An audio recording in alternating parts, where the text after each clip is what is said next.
Hallelujah. Thank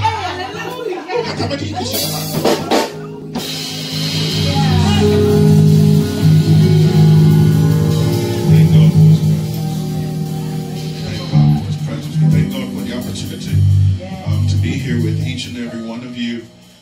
I am delighted for what God is doing. How about you? Yeah. I'm delighted for what God is doing. For his presence, for what he is manifesting in the midst of his people. Amen. I'm really old. The song says, oh Lord, have mercy. Oh Lord, have mercy.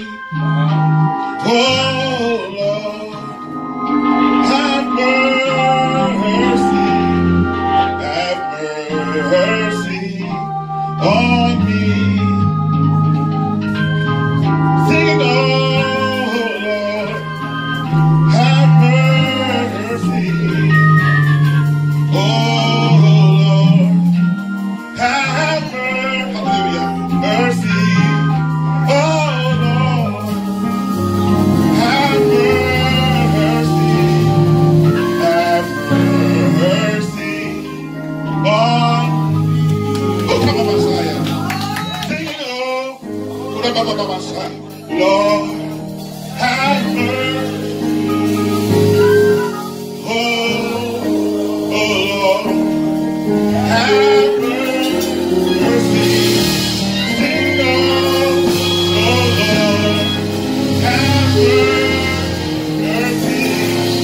Have mercy on him.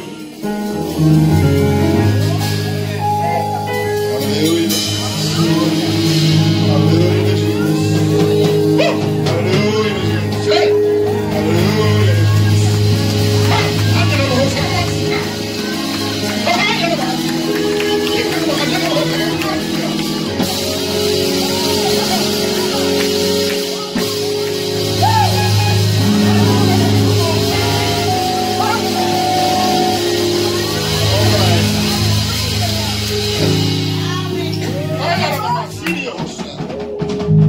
Hallelujah, hallelujah, hallelujah. Hallelujah, hallelujah, hallelujah. Hallelujah, hallelujah, hallelujah. Hallelujah, hallelujah, hallelujah. Hallelujah, hallelujah, hallelujah.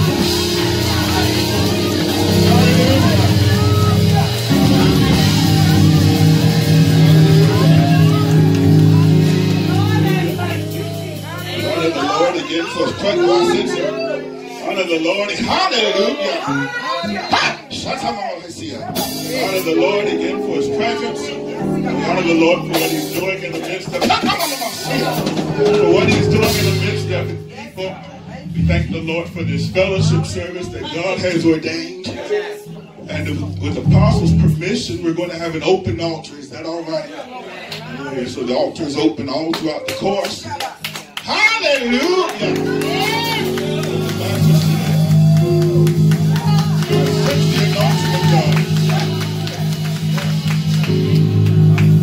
Chief Apostle is wanted and has spoken of the Lord with respect to miracles, signs, and wonders.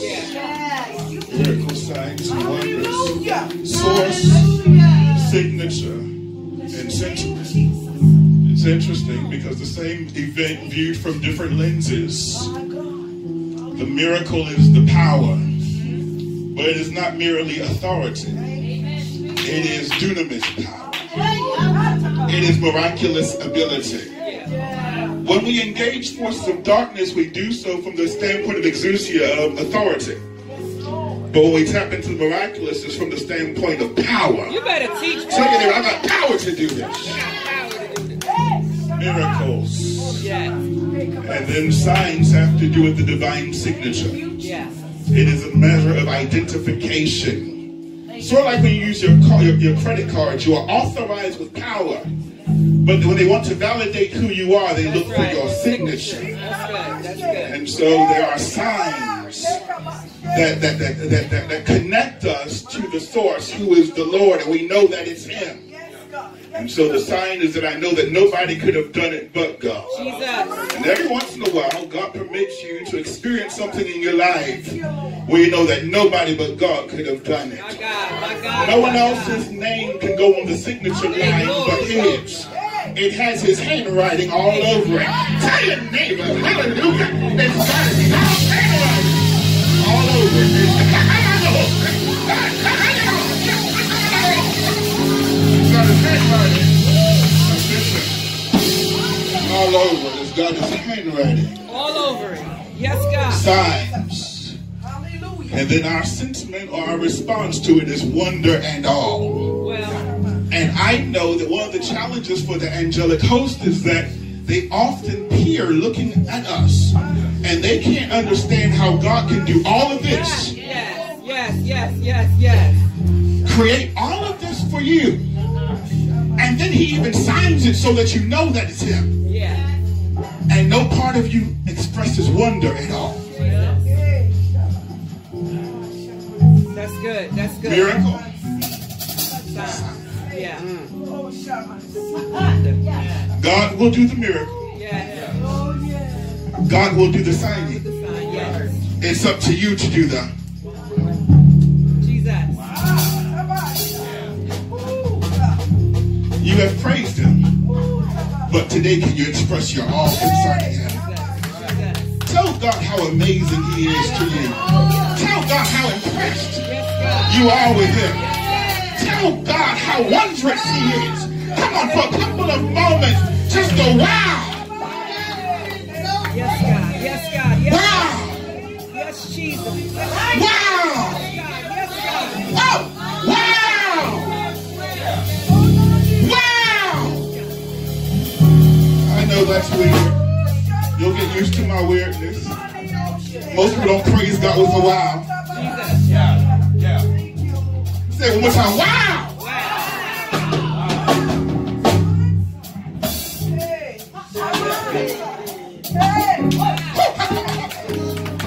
Wow.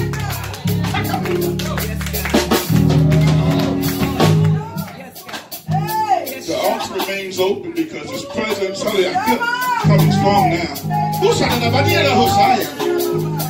Hallelujah. Let's turn to the text if you can. Luke chapter 18, looking at verse 35. Hallelujah. Jesus. Hallelujah. Hallelujah. Hallelujah. Hallelujah. Hallelujah. Hallelujah. Hallelujah. Bless you. Hallelujah. Bless your name. Hallelujah. Hallelujah. Hallelujah. Hallelujah. Hallelujah. Yes, Luke God. chapter 18, verse 35. Thank you, Jesus. Bless your name. Bless your name. Bless your name. Hallelujah. Yes, God. Hallelujah. Luke chapter 18, looking at verse 35. And it came to pass Yes. that as he was come nigh unto Jericho, a certain blind man sat by the wayside. I'm troubled, he's begging. Begging, yes. But something happens in verse 36.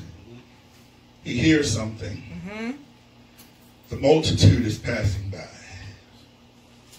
There's crowds of people that are passing him. Because he can't see, he has no idea what it means. Yeah. You ever heard something and didn't know what it meant? Yeah. You heard something, asked him what it meant. Verse 37, they told him that Jesus of Nazareth is passing by. Yes.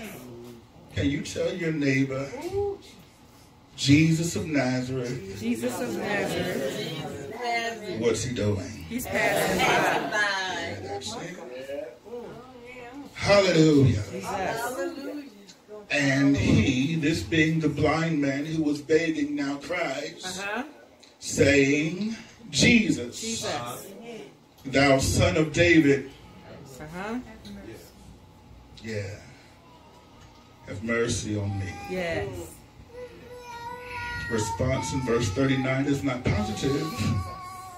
They which went before rebuked him that he should be quiet. Yeah. that he should keep quiet. His response, he cried so much, the more. And then he repeated it just like you did a couple moments ago. Thou son of David, what's it say? Have mercy on me. He was passing by, but in verse 40, he stood. Yeah. I'm delighted this morning that although he was passing by in this moment, he stands in the room with you. Yes, Jesus.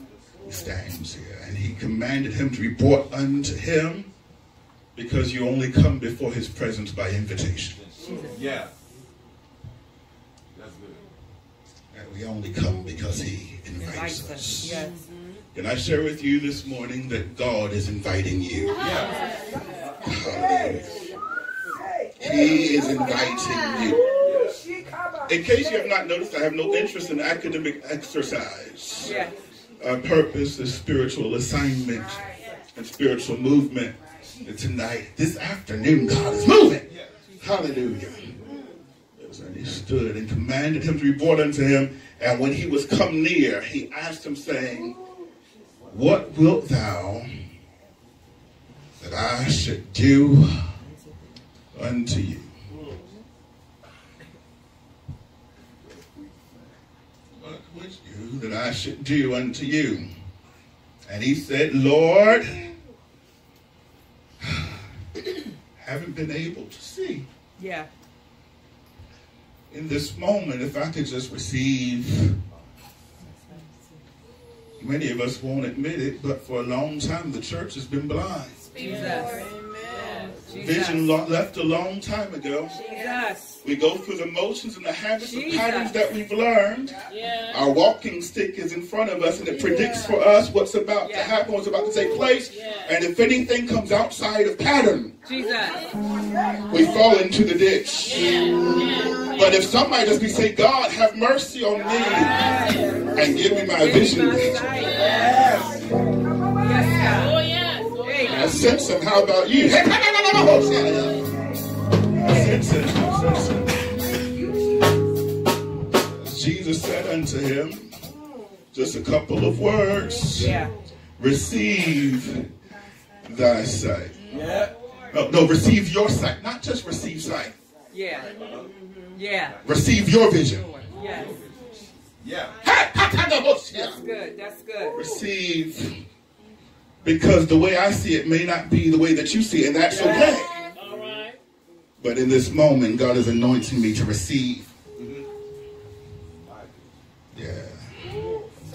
And in case you didn't realize it, your faith has just saved you. Don't make this stuff up. The words are in red. And immediately he received his sight and followed him, glorifying God. And all the people, when they saw it, oh, there's the wonder, gave praise unto God. You can be seated if you can. I want to speak to you for a couple of moments. You can make it a topic if you want to. But basically it is this, that what you see is contingent upon how you respond to what you hear. You're waiting to see God do something, and God's waiting to see what you're going to do with what you heard already.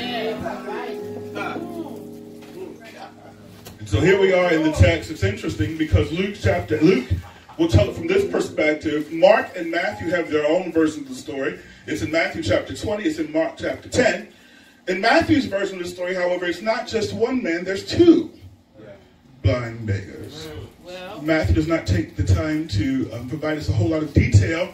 But Mark in chapter 10 lets us know that at least one of them, maybe this one, maybe not, has a name, and his name is Bartimaeus. And that Bartimaeus has a problem. You saw it, you read about it, you heard it in the news. Bartimaeus is blind. Bartimaeus has a condition that he cannot help himself get out of. Sometimes we think that given the fact that we're blind, if we just open our eyes wider, if we just turn on more lights, that it will help us. Okay, maybe not you. But some of us believe if we just turn the lights on a little bit brighter, I'll be able to see that my condition will change if I just work a little bit harder. That's good. But I don't care how hard That's you right. work. I don't care how much they turn on the lights. Yeah. I don't care how wide you open your eyes. If you are blind, Yes. you cannot see. I don't care how much people try to convince you that they can see because of other things that they're able to do well. It still does not compensate for the fact that there is yet blindness. And the tragedy in our generation is that oftentimes it is the blind who find themselves most comfortable with others that are blind. Yeah. Because my own insecurity does not allow me to connect with someone that has a strength that I do not. And so we connect not in relationship and in fellowships with people that complement us, but we instead find ourselves aggregating and connecting with people with common weaknesses. Jesus. And also, although we can both hear very well, because none of us is able to see, none of us saw that sneaky little ditch. Yeah. And we both fell into it. Because when the blind lead the blind, both fall into. I didn't say that. That's the words that are read again. Blame those words and read. They keep coming up. And so the challenge is, how do I ever get my sight back? It's crazy because you can start getting pretty good at navigating life with no vision. That's the truth. You will fool yourself. You can fool others. I've encountered people that I had no clue they were blind. Yeah. Because they knew how to count the right number of. Yeah. And that's why so many of us need steps all the time. 3 steps to my miracle.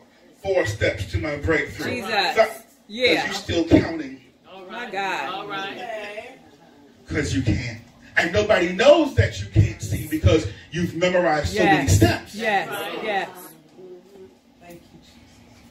But in the quietness of your own soul, there's the torture of the reality that although I'm getting stuff done, I'm doing it with a severe handicap. Because I can't see.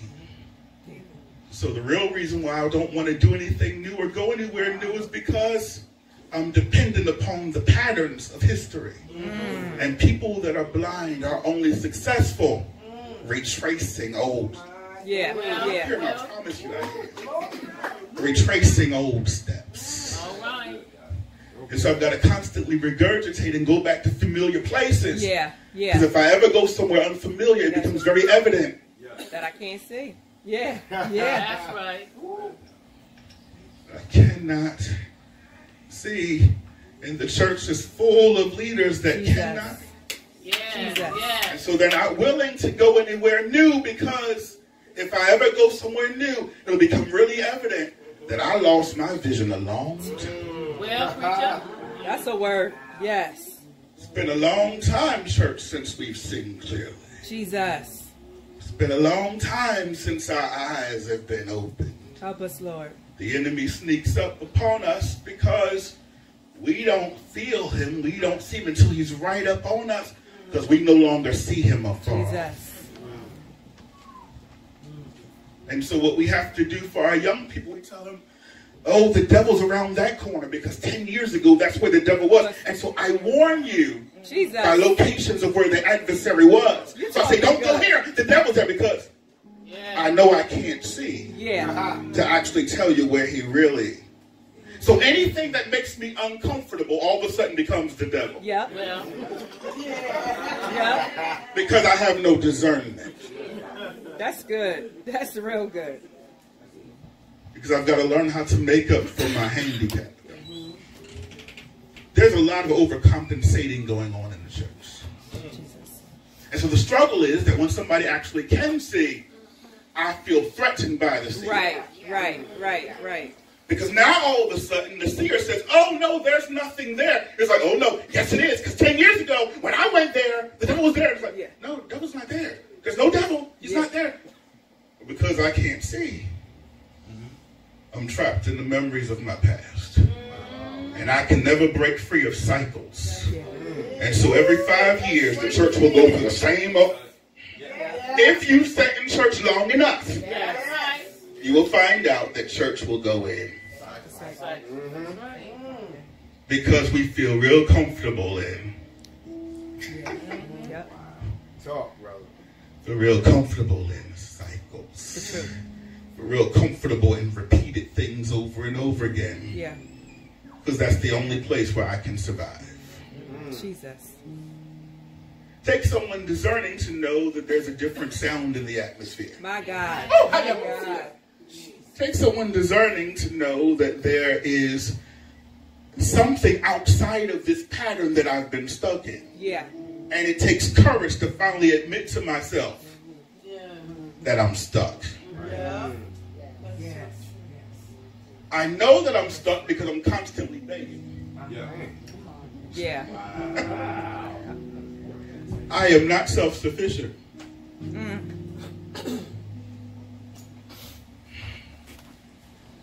I'm not independent. I'm not interdependent. Interdependent would be okay. I'm like codependent. I got issues. Yeah. I am not an asset. I am a liability. Jesus. I'm never getting up out of this. It's really fun when people ask me, can I help them financially? Usually my question is this a systematic issue? Yeah. Or is this a one-time blip? Right. Is this systemic? Yeah. Is this an issue where next week you're going to have the same problem? Right. Because if it is, we don't throw our money in. We don't do that. Right. But if this will help you to get over it, then you'll be okay. Because we're planning to go forward. That's different. Yeah. Yeah. Every day, week after week, month after month, we still begging. Jesus. We never learned how to become self. There are some things we shouldn't have to beg to do. Jesus. Some things just need to be like, Right. done. Yeah.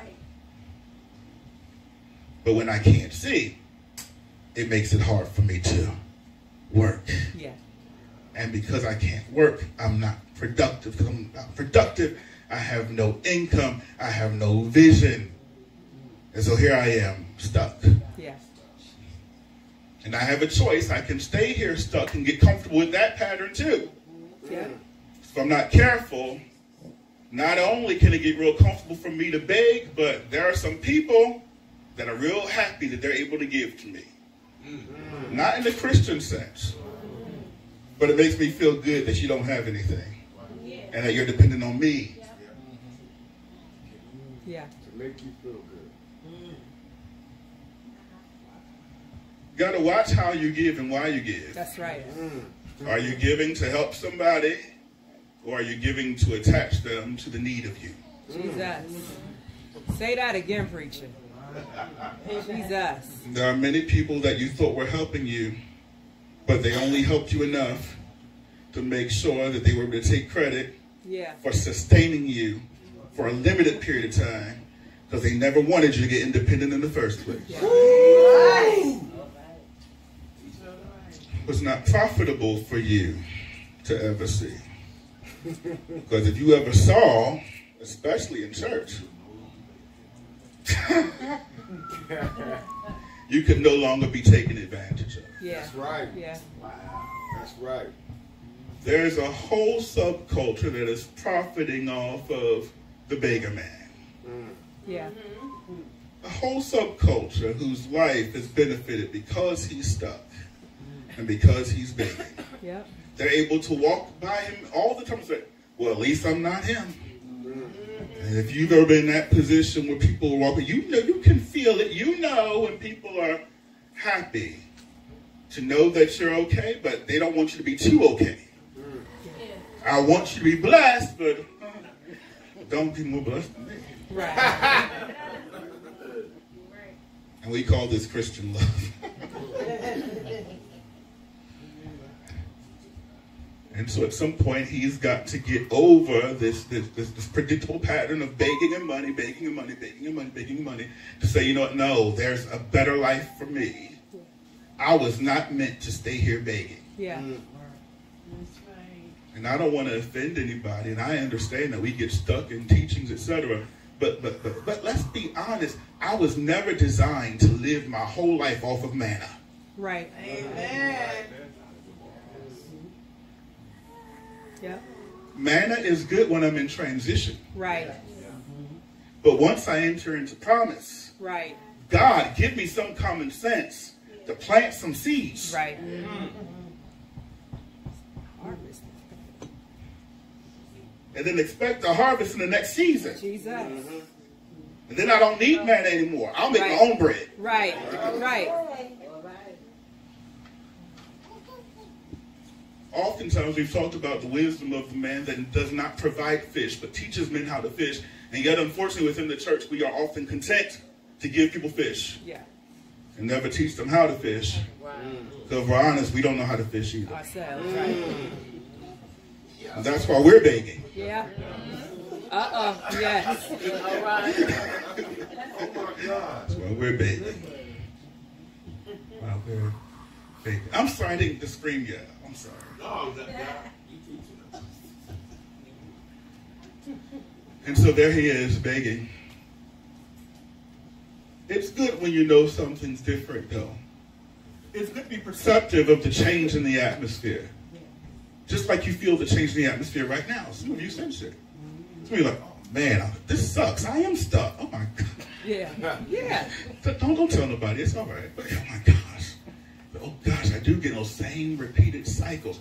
You go through the same people all the time, just different names. Because subconsciously, it's just easier to deal with those people that, you know, they don't mean you any good, but there's a comfort in predictability. Wow. And some of us so crazy, we think predictability is prophecy. No, you've just been through the cycle a whole lot of times.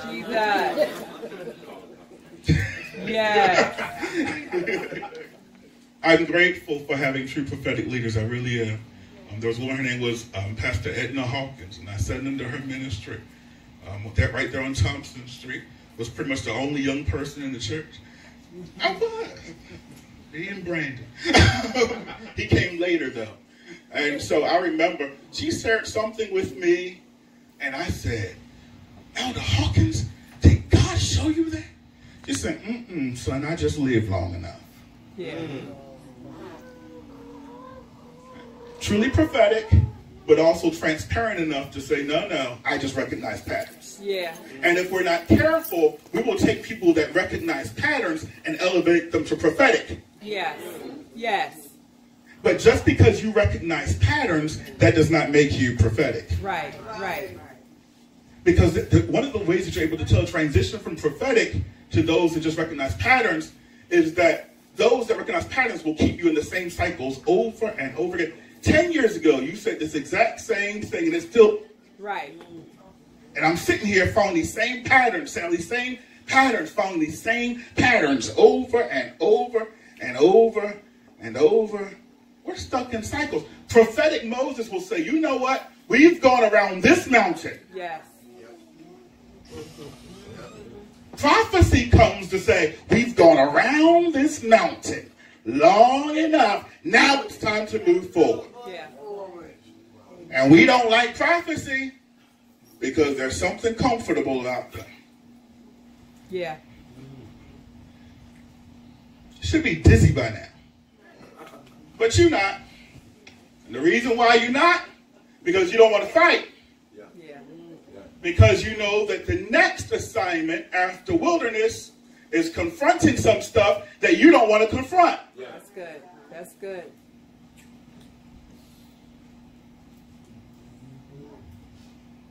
I don't want to confront some truths about myself. I don't want to be honest with myself and tell myself that the truth of the matter is that I'm in this situation and I need the mercy of God. Jesus. And until you can humble yourself and recognize that you need the mercy of God, you're going to sit there stuck and blind for the rest of your life. You don't get this miracle without humility. Yeah. One of the first signs of those that have encountered God is humility. Amen. And so I don't care what your title is. Yeah. If you don't demonstrate humility, I know you've not seen him. Jesus. Come on now. you've not seen him. Isaiah chapter 6 says, in the year that King Uzziah died, I saw also the Lord. Yes. And his train filled the temple.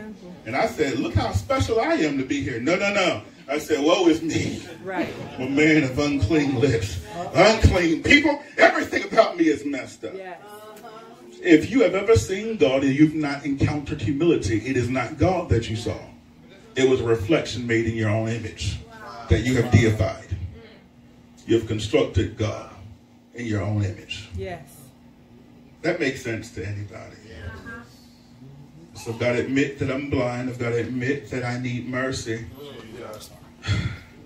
And I got to do something about it. Not enough for me to hear, oh, there's a changing in the season. Yes. No. Yes. No. You've got to do something. That's right. The harvest is past and you still not saved. Jesus. You don't just sit here and watch the time pass by as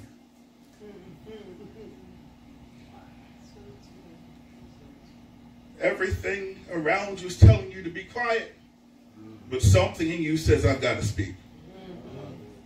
Because I don't know if this moment will ever come for me again. Waited my whole life for a moment like this. And now here's my opportunity. And so I start crying out because I know that he has something that I need. Now I know y'all don't recognize it. Y'all got eyes and still can't see. See, don't be arrogant. Right. Just because you got more than somebody else got, that don't mean. Right. That's right. In fact, you end up with the greater condemnation because you supposedly can see and you still can't. Don't laugh at me because I don't got money. Just because you got a little bit more, you still ain't using yours right either. How about that? You should have been further, right? Yeah. So, no, it's funny how we do that, though, right? It is funny how we do that. We get like 1 inch higher than somebody else, and all of a sudden, you know. God, I need you to have mercy on me. I need you to have mercy on me. This is my time. This is my opportunity. And so I cry out, Jesus, oh, this sounds real messianic, even for the book of Luke. Thou son of David, have mercy. I see where it's needed on me. Yes. Mercy on me. This is not entitlement. Oh, yes. It's not entitlement. This is not, I deserve this. No, this is, have compassion on me. Because the only way I'm getting out of this is if you have compassion. That's right. I can't go back and count 10 things that I did. Lord, you know I done walked up right before you, Lord. No. Right.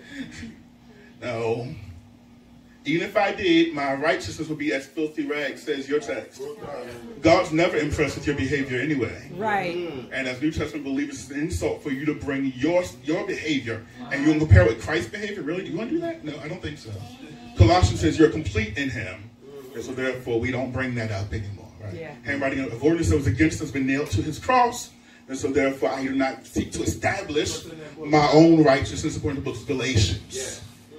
So he has justified the ungodly. And that's great. That was me. I'm justified in him. And so therefore, I don't bring my own works, my own accomplishments, my own achievements. Paul says I count it all as dung. He had the right pedigree. He had the right training. He had the right teacher. Says none of that means anything when it comes to Christ. When it means anything. So whenever I encounter Christ, I've got to empty myself. I've got to empty myself. I got to forget who I thought I was. Forget who I thought my connections were. Because God's never impressed with your connections. He's not impressed with how connected you are to the, I'm the seed of Abraham. That's good. That's nice. But he's not connected. He's not impressed with that. God, all I can do is beg for your compassion. Yes. The multitude gets fed because he had compassion on. Yeah. Compassion from God will take you places that your performance never can. Yeah. If we could get the church to move from the slave mentality of performance Yeah.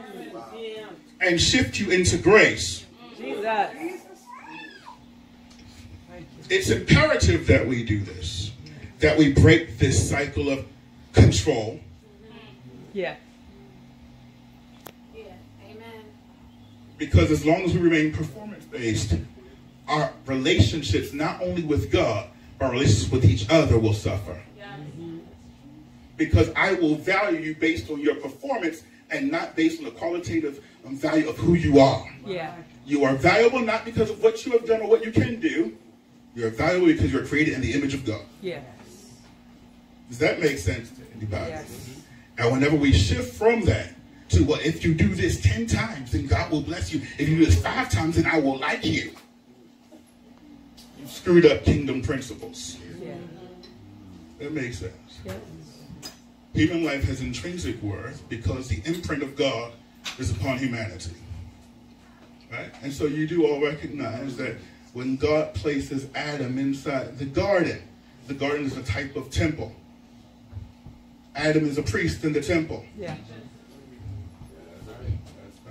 His responsibility Yeah. is to keep the garden, to maintain the garden. That's his responsibility. It is a priestly assignment. Yes. Therefore, he has encounters with God. Yes. God walks in the midst of the garden. Unfortunately, Adam or Eve does not respond appropriately to what she hears. And as a result, they thought they gained vision, but they really lost it. Lost it. Yes. You were in the temple. There was some stuff that you heard because you did not respond appropriately. Yeah. Your nosiness. Oh, I'm sorry. Yeah. Well, all right. You don't need to know everything. Yeah. Social media has confused you. There's some stuff you just don't need to know. That's right. Sometimes you need to shut it off and shut it down so that you don't lose the vision that God is giving you. Some of you never saw stuff the same after your ears heard some stuff that was never meant to hear. That's right. That's right. That's right. This makes sense to anybody. Yes. That's the Just truth. preaching the text. We just walk in the text. Walking. That's all we're doing. Walk in the text. God bless you, sir. I appreciate you so much. Just walk in the text. Yeah. That's all. And so what happens is that it says, have mercy. And Jesus, it gets a response from Jesus. Now, you might have missed this. There are multitudes here. Yes. He's crying out. And I thought that somebody would help me cry. Right. Well. You saw me in this condition. If I told you about people that actually were profiting off of your condition, if you really cared about me, you wouldn't stop me from moving forward. You would help me. Some of the same people that gave him money were unwilling to help see him get free. Wow. Because some people would rather give you money than see you actually get free. Yeah. Because as long as they can pay you money for... Never mind.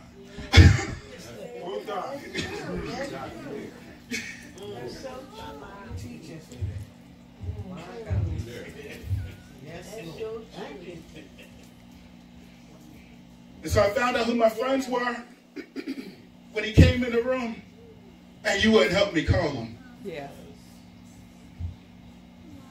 You wouldn't help me get out of this. Yeah. You knew he was right there. I know that you know because I didn't know what it was until you told me. Yeah. It was Jesus because you told me it was him. Right. And then when I responded to what I heard and I started calling him, you didn't help me call him. You tried to shut me up. Well. Oh, T-L-O shot. You tried to shut me up. You tried to keep me quiet in my moment of victory. That's Yeah. right. This was my one moment to actually get in touch with God and to get out of this. But you cared more about my bondage and me being well controlled Yes. and me being dignified, whatever that Yes. means, than you did about my deliverance. All right. But sometimes deliverance is not proper. Right. Right. Sometimes deliverance is not dignified. It's not pretty. Sometimes deliverance is a loud cry. Sometimes I know you want me to be quiet, but no, I need to get this out. I need to get this out. We've been quiet long enough. Don't you think you done kept enough secrets? Oh, yeah. That's right. All of blinders on our eyes, acting like we don't see, acting like we don't perceive. No, somebody's got to open their mouth and say, God, have mercy on us. I sense him.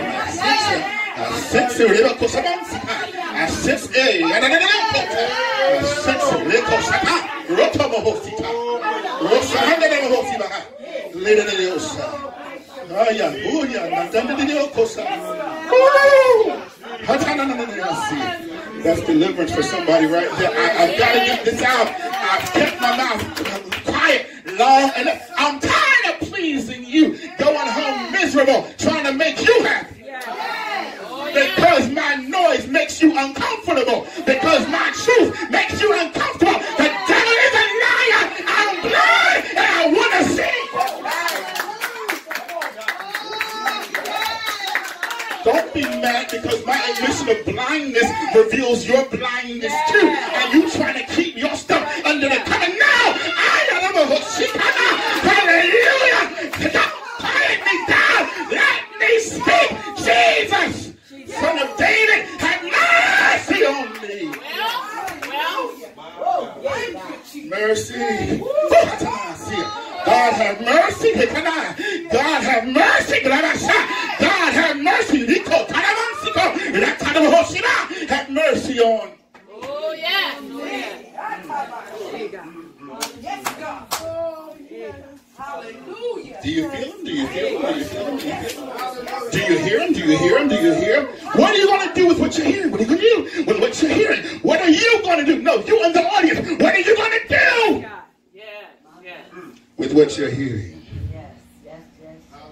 So if you notice that he's walking by right now, what are you going to do? Will you allow what your neighbor thinks to keep you quiet? Jesus. That's right. Thank you, Jesus. Yes, We have God. learned trained behaviors that have kept us in bondage. Yes, God. It's been enough to keep me in the building, but not enough to make me free. Jesus.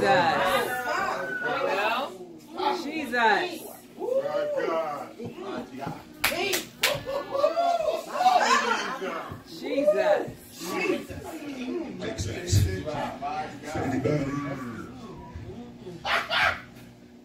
Concerned as long as we're all stuck together. But what happens when one of us don't want to be stuck? No? Yeah.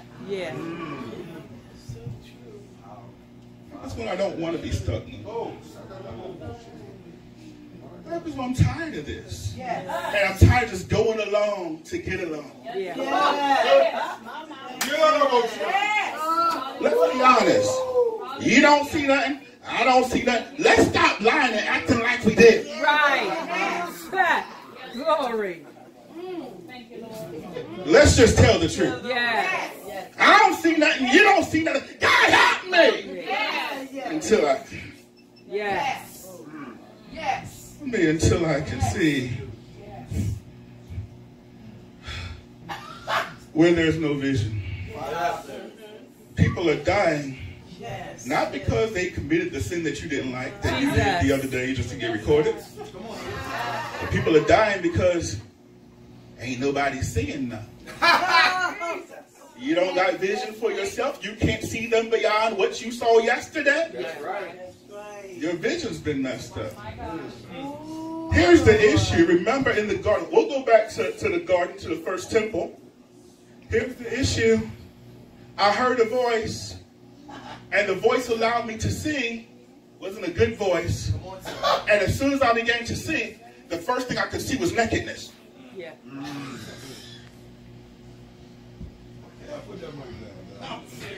All I could see was enough to expose somebody else. Yeah. Who told you were naked? Before I was covered in the glory of God, and glory of God. Every time I saw you, I saw glory. Every time I saw you, I saw the fullness of God's image in you. But now all I see is, that sounds like the spirit of the accuser. The accuser of the brother. That's the spirit of Satan. That's not discernment. That's Satan. It is the devil that is the accuser of the brother. And you think you got discernment because you can uncover somebody's nakedness. But the last time when I looked in Genesis chapter 6, when Noah's son uncovered his nakedness. So, we're going to curse this generation. Cursed be the you can see. Some stuff you just need to be able to. That's it. That's it. That's it.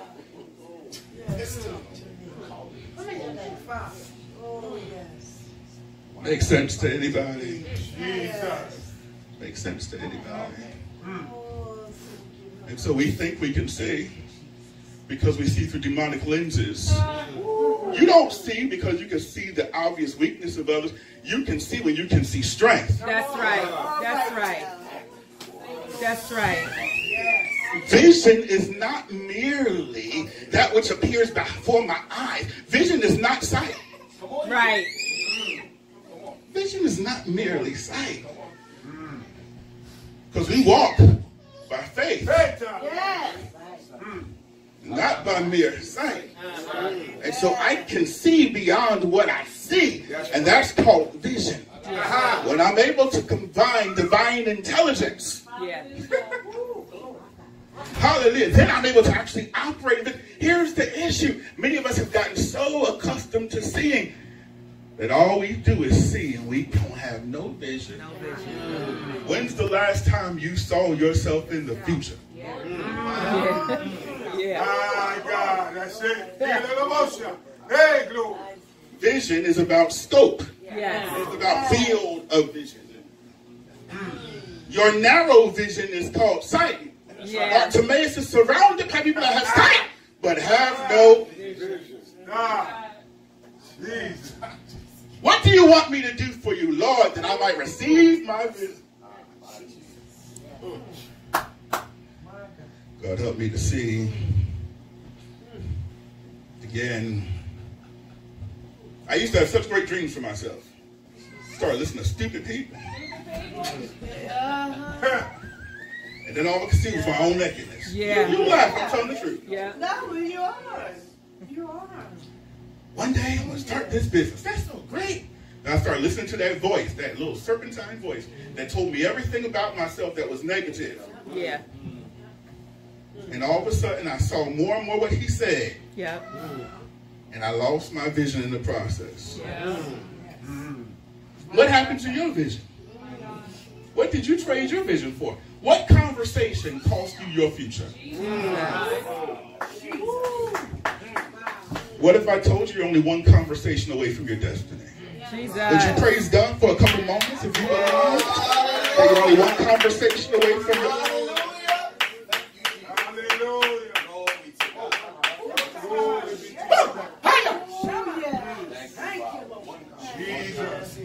Come on, praise him, praise him, praise him, praise him. Woo! Praise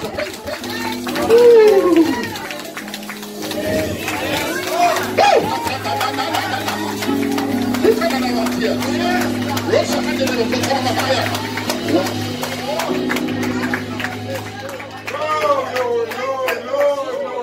I feel him, I do. Oh, we're moving, I feel him.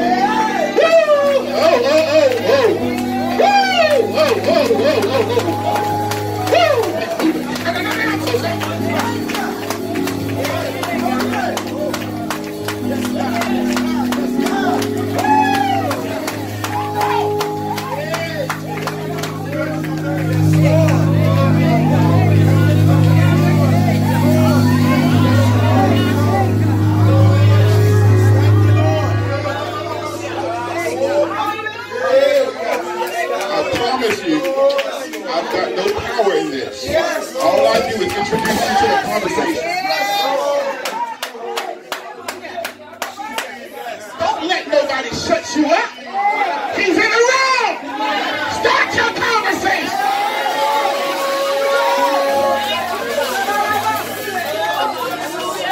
Start your conversation.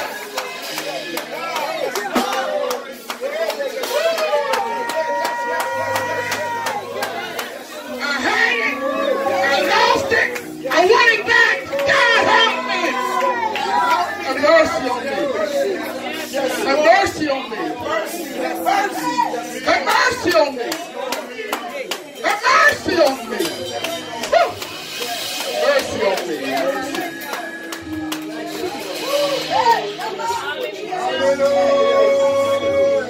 Jesus.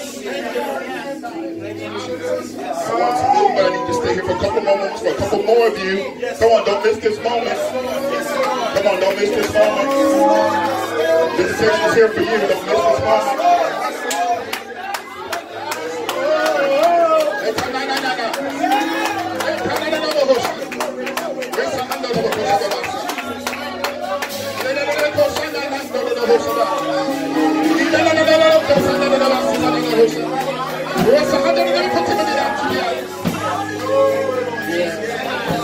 Thank you.